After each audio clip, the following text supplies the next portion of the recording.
The Week 7 Fanball slate is all set to go. There's a Thursday night plus London 5x5 that locks this evening. We're recording this on Thursday. A Sunday and Monday 5x5 on the docket as well. There's also the Peacock, which has a top prize of $1,000. The High Five, the Buck Hunter, and more. We're going to tell you all the best players to play on today's episode. Come pick the winners with us, too, on the Fanball mobile app. It's Pick 4 week, so prizes should trend a little bit on the bigger side for the share percentages. If you join now on Fanball and use the promo code ALMOST, you'll get a $20 deposit match.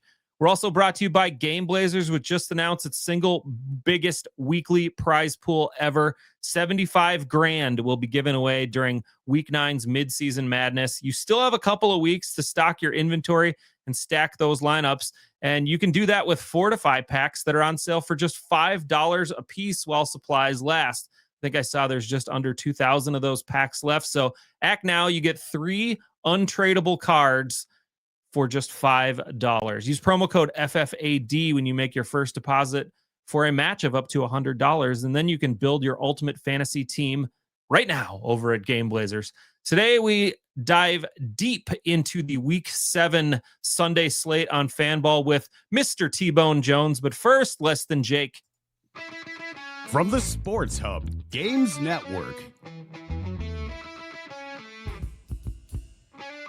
this is Fantasy Football Almost Daily with your host, Matt Harrison.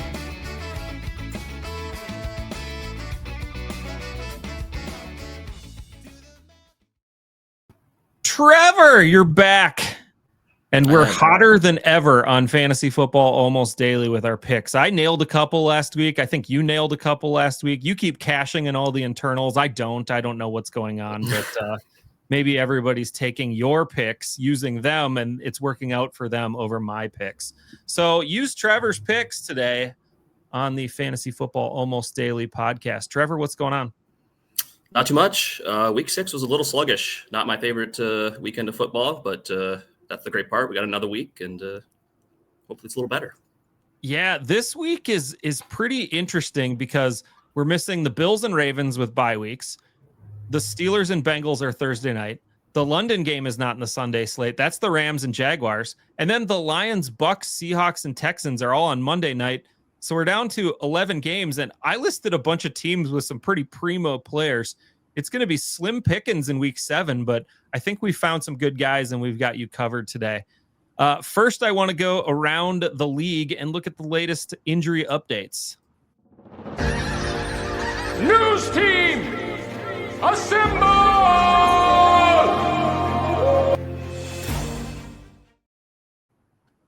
Trevor, Puka Nacua unlikely to play in London this week against the Jaguars, unless you're going to wake up super early and alter those lineups. I'd probably take him out of your lineup right now. Yeah, it sounds like he's definitely out. If you wanted, you could do the put Jordan Whittington on your bench and wake up really early, and there's your pivot if you want potentially. But there's other options. Come on, I think that's probably right. Garrett Wilson escaped a serious knee injury, but he didn't practice Wednesday. My guess is he's out for the next 2 weeks because the Jets play this week and next, and then they have a bye. Well, he walked off the field in the London game at halftime because he was so upset at how badly things were going for the Jets. So I guess the injury plus, I don't want to be here anymore. Yeah, I would not maybe use Garrett Wilson this week. Yeah. DJ Moore stayed in the hospital overnight on Monday night to get treatment on a groin injury. I'd never heard of staying over in the hospital for your best groin. Wishes to DJ Moore, man. I don't want to hear the groin hospital. That's tough. No, I would guess he's not going this week either. Let's talk about some wide receivers that might be coming back, though. Terry McLaurin practiced in limited fashion. So did CD Lamb. But the one that's got me excited, and we're going to talk about him a little bit later in the show, Rashee Rice back for the Chiefs. He's been freed from his legal troubles, I suppose. Well, and knee troubles too. Yeah. Ricky Pearsall did not practice this Wednesday. Neither did Calvin Ridley. Ridley's battling a hamstring injury. And Deebo Samuel sat out Wednesday's practice. They're just calling that a rest day, though. And I kind of like a lot of the players in that Washington-Dallas game. Finally, last dude, David Njoku, considered day-to-day. That will come up later in fantasy football almost daily. All right, we're going to dig into week 7, which means it's DFS time. It's DFS time. Or it's DFS time. One of the two. Like I said, the week 7 Sunday slate, pretty interesting. We're missing a bunch of teams, down to only 11 games in the Sunday window. Trevor, you can go first. Who's the player who's going to be in close to half of the lineups you'll make this week? So I'm going to give you 2 players for the price of 1, sort of. Ooh, I like it. It'll be CeeDee Lamb or George Pickens, depending on health. So CeeDee Lamb is coming off the high ankle sprain. He did get in a limited practice on Wednesday, which you would hope bodes well for his availability. Sunday night, here are the weekly wide receiver 1 outputs for Dallas so far this year: 7 110, 9 112, 5 68 1, 8 134 2, 6 114, 9 168 1.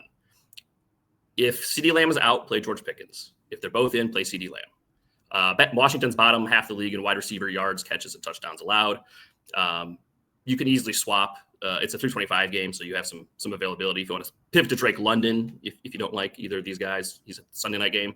And I want to say too, I think it was it the Adam Levitan DFS podcast where they talked about the Coors Field of DFS when the old Drew Brees Saints teams would have that terrible defense in like mid 2010s there, and it would just be the game would explode. Right, it's 40 points on this side, 30 points on the other side. That's kind of Dallas right now with how well Dak is playing.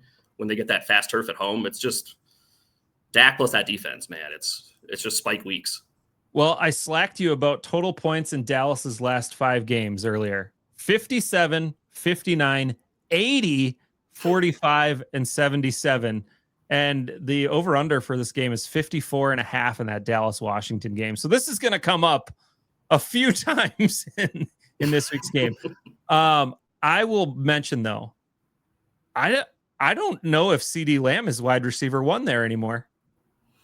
It's possible that George Pickens has done enough at this point that until CeeDee Lamb's 100% healthy, he doesn't really get back that wide receiver 1. And what I didn't see the prices on him. Is Pickens less expensive than Lamb this week? Pickens is 300 less than Lamb this week. Yeah. I think I'd just roll with Pickens instead of Lamb. Even if Lamb is back and healthy, it could be more of a decoy. It could be just he's trying to run routes. And if that ankle gets a little funky, he could be out at halftime. And then it's George Pickens all over again. 100%. I think you got to hear the CD as a full go to be comfortable playing him. All right. The player who's going to be in close to half of my lineups this week, it's Bijan Robinson at 7,700. I'll gladly pay up for him against a San Francisco run defense that was middle of the pack before Fred Warner got hurt last week. So it's worth noting that they've allowed the 9th most receptions to running backs as well. So Bijan might be in play in the passing game as well there. I like Bijan a lot this week. All right. How about a player, an expensive guy that you would not put in any of your lineups this week, Trevor? Yeah, I'm going to go with Saquon Barkley this week, 7,400 at Minnesota. Barkley has just 23 touches combined. I kind of disagree with this. Oh, okay. Well, I'll give my spiel. I got my Vikings jersey right behind me here. And man, I think that they've given up a lot to runners so far this year. All right. So I'll fight for the Vikings, and then you tell me why the Vikings are terrible. And we'll, this is weird. Freaky Friday. So Barkley's got just 23 combined touches in the past 2 weeks. He's broken the 60-yard rushing mark once in the game this year, averaging less than 3.5 yards per carry. The Vikings so far have been a top 10 unit against the ground. There's only 6 backs, or not only, there are 6 backs this week with 7K or higher prices. Saquon's my least favorite by far out of all of them. So he's not an awful play, but again, when we have 10, 12 guys above 7K, you got to pick some star that you think will flop on his face. Man, I just eyeball test watching all of these Viking games as a Vikings fan. That defense hasn't looked right. It hasn't been healthy, and they've given up big chunk plays to running backs so far this year. So it feels like Saquon, everybody's going to be off him because of all those numbers you spouted off. His price tag's still high. I think he's kind of a sneaky, tournament play winner if he goes off in this game. And like you said, he'll get like 5% ownership. I mean, he will be unowned probably. Yeah. I have a guy who's above 7,100 at the running back position as well. He is at 7,100. It's Devon Achane, who's been awesome this year, averaging almost 100 combo yards and a touchdown per game, which is pretty impressive on a team that sucks. I mean, the Dolphins are terrible. So this week they play Cleveland, who has absolutely stuffed opposing runners, though. They're top 10 in yards per carry, rush yards, receptions, receiving yards, and they're number 3 in the league in total touchdowns allowed to opposing running backs, with only 3 through 6 games. So you got half a chance at a touchdown, and the yardage is going to be depressed a little bit. And while I really like Achane as a player, I don't like this game. Yeah, I'm also just scared of the Dolphins. Like, the cliff is clearly coming, right? Like, McDaniel's got, a couple weeks left. You never know when it's going to be we just got blown out by 25 to the Raiders kind of week. I mean, if they lose to the Browns, it's probably it, right? That's probably the straw that would break this might be a game where whichever coach loses might be looking for a job on Monday. Loser coach leaves town match. Could be. All right, let's talk about our favorite quarterback picks this week. I'll start this one. My expensive pick, Jaden Daniels, 7,100, the most expensive quarterback on the board. Showed he was back and fully healthy last week with his best performance of the year from a FanBall points standpoint. 3 touchdown passes. He added 52 yards on the ground. Those are the highlights. But they go against Dallas, who we pick on every week in this. Dallas has allowed 15 touchdown passes in their last 5 games. You can do the math on that pretty quick, and that's 3. They've also allowed some decent ground games to opposing quarterbacks, and they're literally bottom 10 in every stat category versus the quarterback position. You fire up Jaden Daniels, and you fire him up with your expensive pick, right? That's absolutely true. We'll go the other side here. Dak Prescott, 6,600. Dak's been an MVP, playing at MVP level this year. He's got a 10-0 touchdown interception ratio, averaging over 273 yards over his last 3 games. Washington is not a quality defense. They've already allowed the 8th most passing yards so far, despite a quarterback schedule that includes Russ, Geno, Penix, and Herbert without both of his star-level tackles. It's almost just, we don't need to say anything more about like Dallas anymore. It's like, is someone playing for Dallas or playing against them? It's probably a decent pick. Yeah. I would say Mahomes was the other guy that I considered at 7K with Rashee Rice back. Yeah, Mahomes, I considered too. I built a couple of early FanBall lineups this week, and I did have Mahomes in a couple, and I think that's a decent play as well. My budget pick is Caleb Williams at 5,700. He hasn't particularly lit up the world since the week 3 game against you-know-who, Dallas, but he's been fairly solid. The Saints are his opponent this week. They're a weird defense. They're break but don't bend against the pass. They've allowed the 3rd most passing touchdowns in the league, but they're right in the middle in pass yards allowed. And then they're a bend but don't break defense against running quarterbacks. They've seen the 3rd most rushing attempts and the 4th most rushing yards, but they've only allowed 1 quarterback rushing score. So there's good and bad with all of this. Like, you're going to get a lot of touchdowns from Caleb through the air. You're not going to get any on the ground. You're going to get a lot of rushing yards, but you're maybe not going to get a lot of passing yards. Whatever. So I think this one's a little bit under the radar. So I think you can build a lineup with Caleb, and I think he's in kind of a good spot.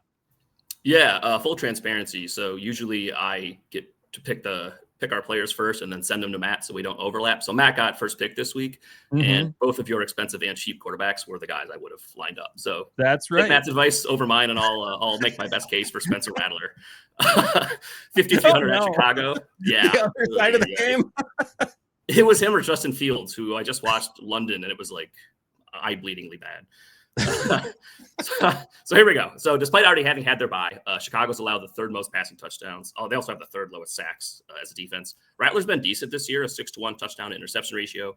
Actually, a really good scrambler, averaging over 23 rushing yards a game. Chicago just gave up 3 passing touchdowns and 50 yards to Jaden Daniels, obviously a different caliber of quarterback, but that was a wet, sloppy game in that gross Washington field.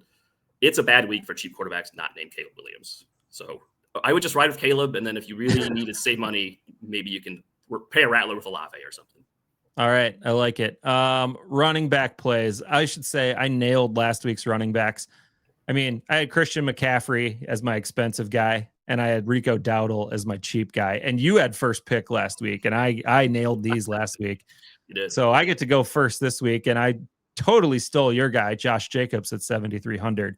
And my theory is, as I was doing research for Fantasy Football Weekly last week, I think Arizona's defense might be the worst in the league, and we just don't know it yet.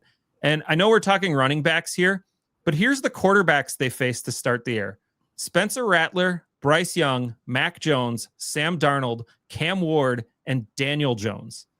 Yet they're seeing the most passing attempts in the league this year with that host of quarterbacks. Their run D isn't great either. 11th most combo yards allowed to running backs, a touchdown per game. Jacobs is going to get a touchdown, and they haven't faced a lot of great running backs so far, but they did last week with Jonathan Taylor, who roasted this defense last week for 21 carries, 123 yards, and a score on the ground, added 4 catches for 14 yards through the air. I think that Josh Jacobs is definitely in play for like at least 130 combo yards and a score. Yeah, no, I agree. That the Arizona defense might be held together by duct tape a little bit right now. I'm going to take the easy one here, CMC, like you said, for my expensive guy. What really needs to be said, average touch count is literally 25 per game. Reception totals are 9, 6, 10, 6, 8, and 7. You're getting a wide receiver 1 plus like 20 carries. I mean, San Francisco might get Kittle back this week. But honestly, that might help everyone. I mean, there's kind of so little playmaking juice out there that just having Kittle back might kind of, rising tide lift all boats. Still no Brandon Ayuk. Juwan Jennings is playing through 5 broken ribs, apparently, which I don't. And a high and low ankle sprain. That doesn't. He doesn't have a mid ankle. Like, shout out to Juwan Jennings, man. He's really put it out there. But yeah, CMC is just it's a no brainer until the wheels fall off, which they will. Right? He's 29 and getting more carries than anybody ever in this era. But we can play him this week. It's one game. I don't have the stat in front of me, but I was looking up some running back stats and looking up inefficiency earlier in the week, specifically for Chase Brown, who'd been super inefficient. And I found that McCaffrey has like the lowest rush yards over expectation this year. He's done nothing in the run game. He's like at like negative 100 rush yards over expectation. So that part's been bad. He's only keeping you alive because he's basically being Puka Nacua out of the running back position this year. Yep. All right, my cheap running back this week, Quinshon Judkins, 5,500 of the Cleveland Browns. I said Arizona might be the worst defense in football. Miami also might be the worst defense in football. They're allowing 5.6 yards per carry. Just hand the ball off twice and you get a first down every time. They've allowed the most rushing yards to backs. They've allowed the most combo yards allowed to running backs. They're giving up 179 total yards per game to opposing runners. But they've only allowed 3 touchdowns to runners this season. Now, Judkins only had 12 carries last week in Pittsburgh, but they couldn't get anything going, and they were behind by 2 scores almost all game. So it kind of just phased out the run game. But he saw 23 carries the week before and 21 carries in the week before that. So I'm looking at 22-ish carries for Quinshon Judkins at 5.6 yards per carry. That's the easy button right there.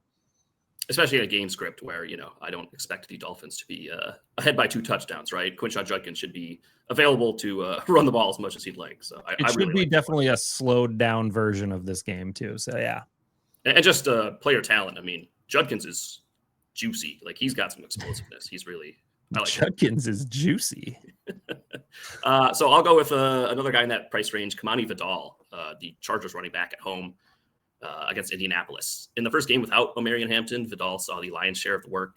He got 21 touches, which he turned into 138 total yards and a touchdown.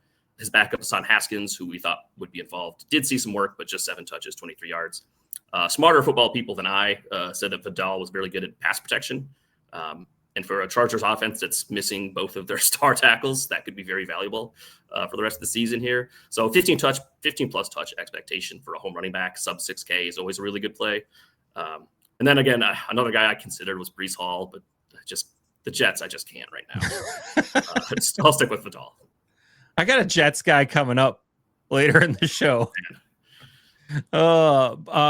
I did see on Vidal when Fish and I were talking about him in the waiver wire show that 5 out of the 6 games the Chargers have played this year, they've definitely had a lead back in the game. where that lead back has gotten like 70% of the touches. And I think that Vidal is that guy for now. All right, wide receiver plays. My expensive pick, Rashee Rice, 6,700. And this one might be a little bit of a little controversial because we haven't seen Rashee Rice play since week 3 of 2024, where he had 12 catches, 110 yards, and a score. And then he tore his ACL. So he's had well over a year to rehab, and over a year to rehab on a torn ACL is plenty. And that was aided by his 6-game suspension. Patrick Mahomes is chucking the ball at an all-time high this year because they have no running game, and he gets his favorite wide receiver back. And it's not particularly close that he's his favorite wide receiver. Look at the target loads that he's got in his last 10, 15 games. He's all over the place. He's the guy. And the Raiders are allowing the 3rd most catches and the 5th most yards to opposing wide receivers. I think we fire up Rashee Rice, and I think he goes over 100 yards in his first game back. I agree. I think you fire him up with confidence, right? Because he probably was ready a month ago, but it's just the suspension. He can't play. I will say he's much more expensive on our site than other sites. So just be aware of that if you're, using this information across platforms. I will mention too that I traded you Rashee Rice in our dynasty league, and now I'm very sad about that you've held on to him the whole time, and now you get him back. Look at that. Well, I'm 1-5, so just in time. Well, I'm 6-0, so there we got that going for us. So it worked out for both of us. All right. So my expensive guy, I'm going to go with Drake London, 7K against San Francisco on Sunday night.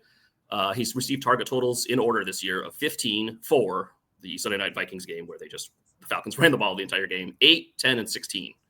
Good enough for 3rd in the league total. San Francisco, we talked about, had a decent defense until very recently when they just lost the best linebacker in the league, Fred Warner. They also lost Bosa recently, of course.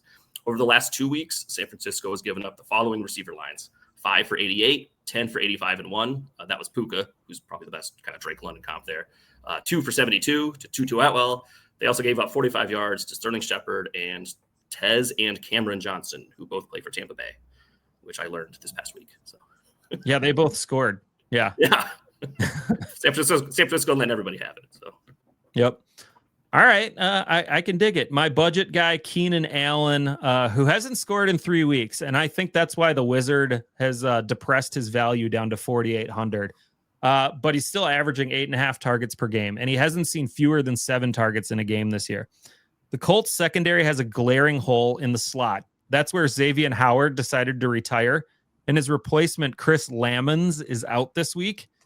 So Kenny Moore is the guy who's played the most slot snaps of the remaining Colts cornerbacks. In slot coverage, his passer rating against him is 134, and he's coming off an injury that caused him to miss the last couple of weeks. So I think you fire up Keenan Allen this week. I like him as a cheap play. I like that. Keenan Allen, the technician, against a slow, hurt, bad corner. That sounds pretty good to me. So I'm going to stick in the Atlanta-San Francisco game, go to the other side here for my cheap guy, Kendrick Bourne. There we go. Who did see a 2K price bump last week, so he's up to 5,400 now.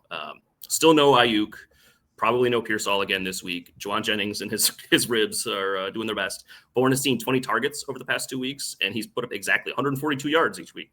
So maybe we'll see if we make it 3 straight. He led the team in routes run in week 6, despite Juwan Jennings playing almost 80% of the snaps.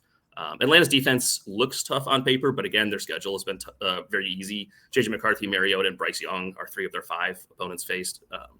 So yeah, he's the number 1 receiver for them right now. It's a good spot. All right. At the tight end position, my expensive pick, Jake Ferguson. I did not change him here from last week, and his price didn't change either. 5,100. He had a touchdown last week, but he kind of disappointed with only 3 catches for 33 yards. I mean, the touchdown saved him. This week should be heavy volume for Ferguson, though. The Commanders have allowed the 5th most receptions to tight ends this year. They've only allowed 1 touchdown, though, so that might have to we might need Ferguson to help us change that. Yeah, I think he will. Again, just another stack the hell out of the Dallas-Washington game. My expensive guy, I'm going to go with Tyler Warren for the Colts, 5,300 at LA Chargers.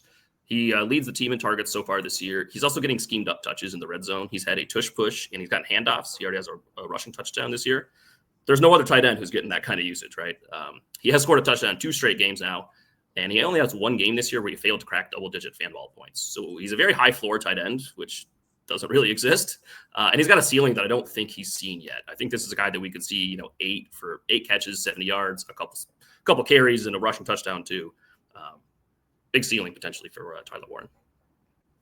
Absolutely. I like that one a lot. My budget guy, Harold Fannin, my second Brown. I'm recommending 2 Cleveland Browns this week. Weird. He's 3,800. We mentioned in the news that David Njoku day-to-day with a knee injury, and you got to think the Browns are not in a super crazy big hurry to rush David Njoku back in what is probably a lost season. But the Browns have targeted their tight ends at just an incredible rate this year. 33% of passes have gone to tight ends. Fannin has already been on the field for 80% of the snaps in each of the last 3 weeks, and he ends up splitting out in the slot quite a bit. The Dolphins have allowed the 3rd most receiving yards this year to the tight end position. So if you need a cheap option, we've talked about a lot of expensive guys this week, and there's not a lot of cheap guys that I really like this week, but Fannin's one of them. If you have to get down and dirty with a guy under 4K, he's one that you can put in your wide receiver tight end slot or even the flex if you needed to. And I think he's got some ceiling too. I mean, we saw Dylan Gabriel throw I think 52 passes last week. Like he did, yeah. There's some opportunity there. That's a good one. I'm gonna stay the same guy I went with last week, Michael Mayer, 3,300 at Kansas City, and it worked. It did, yeah. So I went to check my notes last week, thinking maybe I could just copy and paste, and I had this written down at such a low price. Even a 5 for 50 stat line gets you 3x value. His stat line: a 5 for 50 and a touchdown. Wow. Nailed it. Yeah. Good thing I went with the round numbers there. On paper, Kansas City looks tough against the tight end, but they've only played 2 quality tight ends this year, Mark Andrews and Sam Laporta. Gave up 7 catches to Mark Andrews and 5 for 51 last week to Sam Laporta. Meyer led the team in targets last week with 8. The only other guy who's really target competition right now is Jacoby Myers, and he is the subject of trade rumors again. So I don't know if he'll be on the team by Sunday. And this could be a spot where the Raiders are getting their doors blown off, and Mayer racks up a couple catches in the garbage time catch-up spot. He may or may not score a touchdown. Oh, God, what did I do there? Sorry. I'll see myself out. All right, we finish up with a deep sleeper. I went with the Jets' Mason Taylor at 3,100. Hard to feel super confident in a guy who had 1 target last week, but that was Denver, and Justin Fields couldn't get the ball out of his hands, and that was bad. This week it's Carolina, and it's a totally different game. The Panthers have allowed the most receiving yards to tight ends this year and the 6th most touchdowns at the position. And that's how you pass against the Panthers. It's to the tight ends. It's not to the corners. Garrett Wilson probably going to miss the game this week. Wilson was seeing 9.3 targets per game. The next highest person on the list for the Jets was Mason Taylor at 4.8. So Garrett Wilson's targets got to go somewhere, and he's the next best guy on the field in the best matchup on the field. Jets starting Josh Reynolds and Alan Lazard against the Panthers' great corners. That's not going to work. That's a decoy. I think Mason Taylor sees close to 10 targets in this game. I like that. 3,100 for the top option in the receiving game is something you basically never see. And I didn't think about it like that, I guess. I like that too. That's a good one. I think that beats mine. I've got Lil Jordan Humphrey. Oh gosh, he's so little for the Giants at Denver. Yeah, it's funny because he's 6'4", 225. So come on, Mom. Well, I believe he's named that because his dad is Jordan Humphrey, and they didn't want to do Junior, so they called him Lil Jordan. Oh, okay. I kind of when you have a son, you can call him Lil Trevor Jones. Oh, man, he should be so lucky. All right. In the first week without Neighbors and Darius Slayton, who was DNP on Wednesday, so pay attention to that. Humphrey took over the number 2 receiving role. He ran 31 routes to Jalen Hyatt's 20, turning a team-high 8 targets into 4 catches for 55 yards. Patrick Surtain's often follow a guy around the field. I don't think the Giants have anyone worthy of following around the field, so I think he'll spend plenty of time off of Patrick Surtain. It's not my favorite play ever, but as far as guys who could actually score points at this low of a salary, he's viable. You missed out on the most important thing. It's a revenge game for Lil Jordan Humphrey. That's right. He spent probably 2 or 3 years with Denver. So he knows all of Surtain's tricks. Yeah, yes, of course. Absolutely. All right. Trevor, do you have a lineup that you built for this week? I do. Let me add one guy to it. Well, I'll read what I got here. So at quarterback, we got Caleb and Jaden Daniels, both your quarterbacks this week. Running back, Josh Jacobs, CMC. Receiver, Kendrick Bourne, CeeDee Lamb, Drake London, Michael Mayer at the tight end spot, and then I've got 3,500 left. So that'll be Mason Taylor or Lil Jordan. Yeah, that's another bum. Another bum. Come on. Mason Taylor for the win. It'll be a good one. I mean, it gets you 10 points. You're good. Yeah. All right. We usually take this part of the show for the video viewers. We throw up our 5x5 for Sunday afternoon on the overlay here. And actually, all the good players in this week's in this week's slate seem to be in the late afternoon or evening. So this made for a pretty interesting 5x5 option this week with dollar guys of Cortland Sutton, Tyler Warren, Trey McBride, Ja'Cory Krosky-Merritt, and a rare quarterback down there, Jackson Dart, down at the $1. So who did you see that popped out to you here? I see Drake London's a $2 player. I like Drake London. I also like you could play 5 quarterbacks because Dart at $1 is interesting with his rushing upside. Penix with about that against that bad San Francisco defense, $2. Mac or Kyler probably at 3. Dak at 4, and then Jaden Daniels at 5. Ooh, quarterbacks usually a lot of times highest scoring, or I don't say highest scoring, but a high floor with a high ceiling as well compared to other positions. So your floor should definitely be high on that, but I mean, unless one of them just goes for an insane day, and none of these wide receivers or running backs go crazy, you might not win it, but you might cash. That's true. If you've got Dak, but somebody else has George Pickens, it might be over for you. That's true. All right. Should note Game Blazers, $750,000 in guaranteed cash prizes in free roll contests this season over at Game Blazers. When you sign up, if you use League Safe as like who referred you, they'll give you $50 worth of free packs. And then if you use promo code FFAD when you make a deposit, they'll give you a $100 deposit match if you deposit $100 in there. So you could essentially have $250 worth of items for $100 right off the bat. That's a great way to play. Also, they have that $75,000 week 9 midseason madness. You should get over to Game Blazers and give them a try. I've been playing in the internals. I know you have too. It's pretty fun. I like building those lineups over there. Trevor, anything you got to pimp before we leave? No, just head to Fanball, check out some contests, and maybe sneak a couple of our plays in there. All right. Thanks, Trevor. This is Matt Harrison, and this was Fantasy Football Almost Daily. We'll see you next week, maybe.